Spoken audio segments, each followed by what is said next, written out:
Khun Yai's teachings. Self. Examine yourself. Before bedtime each night, take a few minutes to meditate upon your day.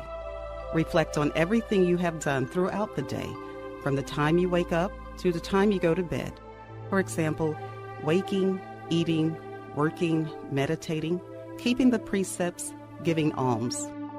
Reflect on how much merit you have accumulated and how many bad deeds you have committed today.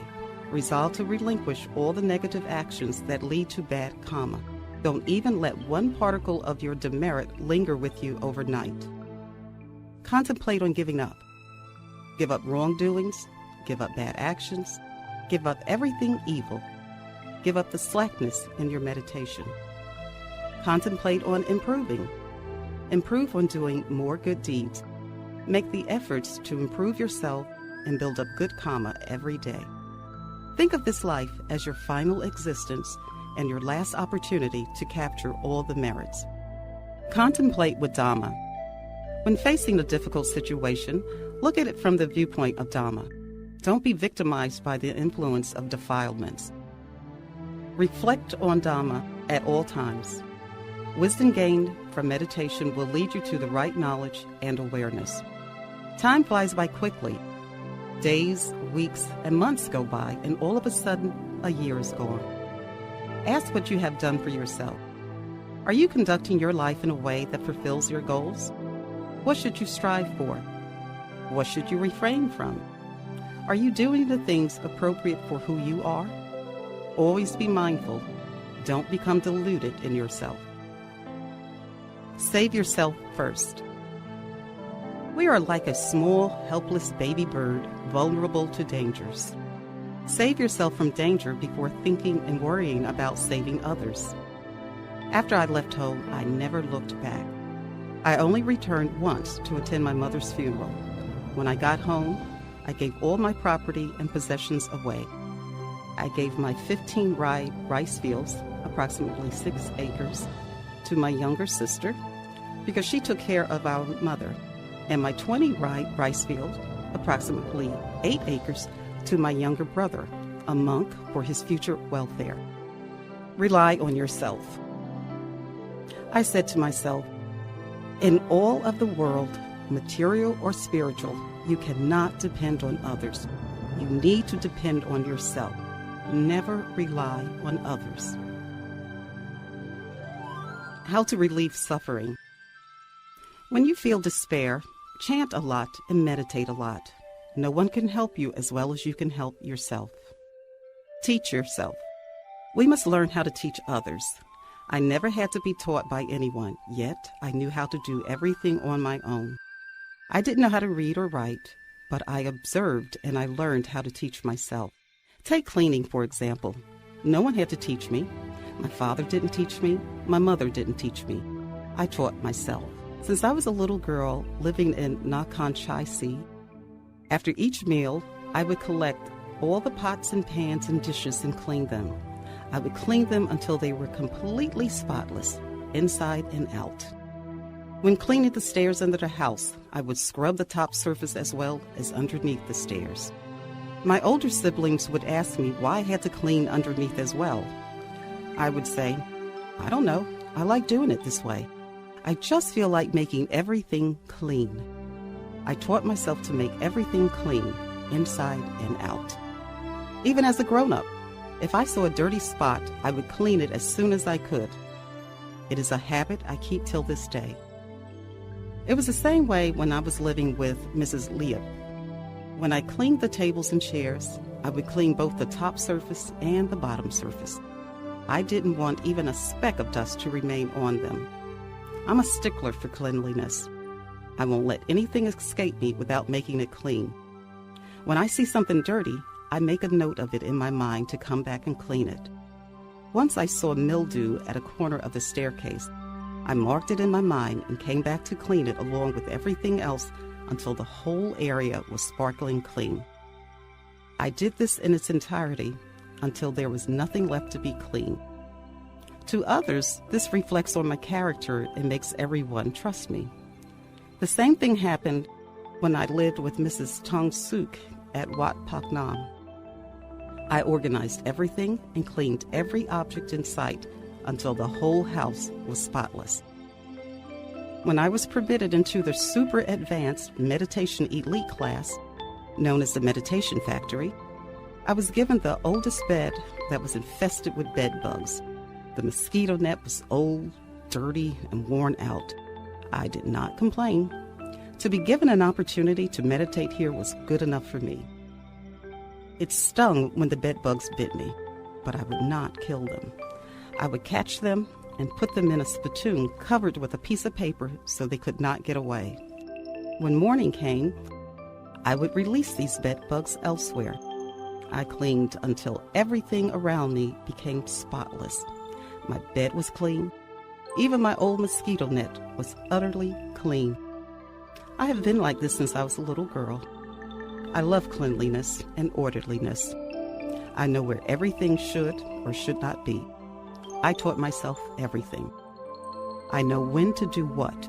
I know how to manage my time and how to handle my tasks. When I was at Wat Pak Nam, I taught myself orderliness and discipline. After I attained meditation skills to recall past lives, I traversed into my past to find out why I became the person I am.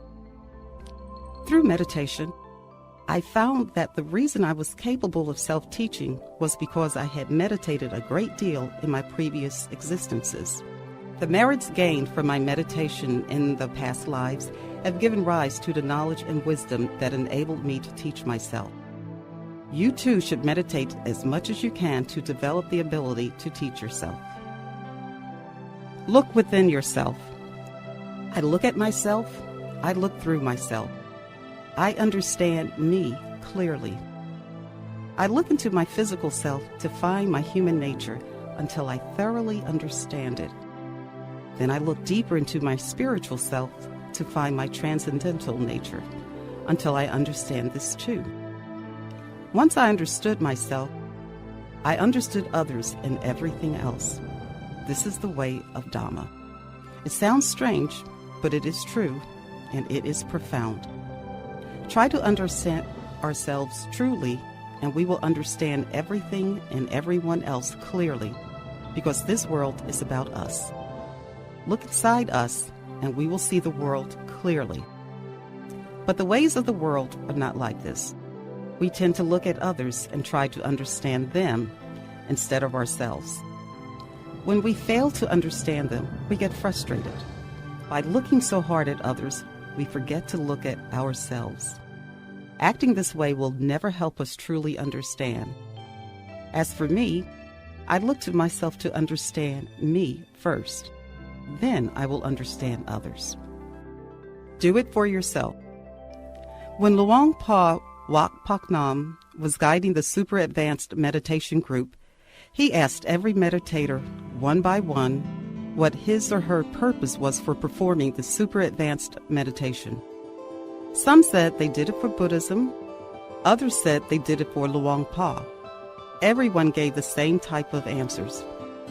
When it was my turn to answer, I said, I'm doing it for myself. This was the answer that pleased Luang Pa the most. He said, this is the way to go. You guys are here to do it for yourselves, not for anyone else. No one can do it for others. You do it because you want to free yourself from suffering, to free yourself from the enslavement of the Mara. Dhamma is your refuge. I see all the way through. I see clearly that out of everything in this world and beyond, physical, natural, and spiritual, no one can help me but me. Who else can relieve my suffering? No one can except me. That's why I try to help myself all of the time. I find ways to help myself. I rely on myself. I rely on my Dhamma. I manage to survive everything because I have Dhamma as my refuge. Love yourself. Build virtue. When your merit is as big as a mountain, your obstacles will have no effect on you. Your goodness will be seen by others. Remember these words: build virtue, accumulate merit. If you do this, you will be known as someone who values yourself, someone who strives to be a better person. Accumulate as much merit as you can. One day your merit will be whole, and all the success and happiness will be yours. Create blessings for yourself. If life is to be prosperous, one must create blessings for oneself. Think of ways to bring auspicious things into your life. Try to think of only good and positive thoughts that are auspicious. This will help cultivate your mind in a positive direction. If your mind is wholesome, your speech will become auspicious. Everything you do will also become auspicious. Improve yourself. We must take the view that this is our last life on earth and our last opportunity to make a spiritual improvement. Now is our final life. Let us improve ourselves in the best way. Let us accumulate as much merit as we can. Let our merit be as big as a mountain. If we want to build great merit, we must meditate a great deal and also make wishes or resolutions that are all-encompassing. Rely on merit. In the end, we can only help ourselves. We can't count on others. We must rely on our own merit and our own determination. If we constantly focus our minds to the centers of our body, all truths will reveal themselves and our knowledge will be far-reaching and unlimited. But if we let our minds wander from the center of our bodies, our knowledge will be constrained and limited.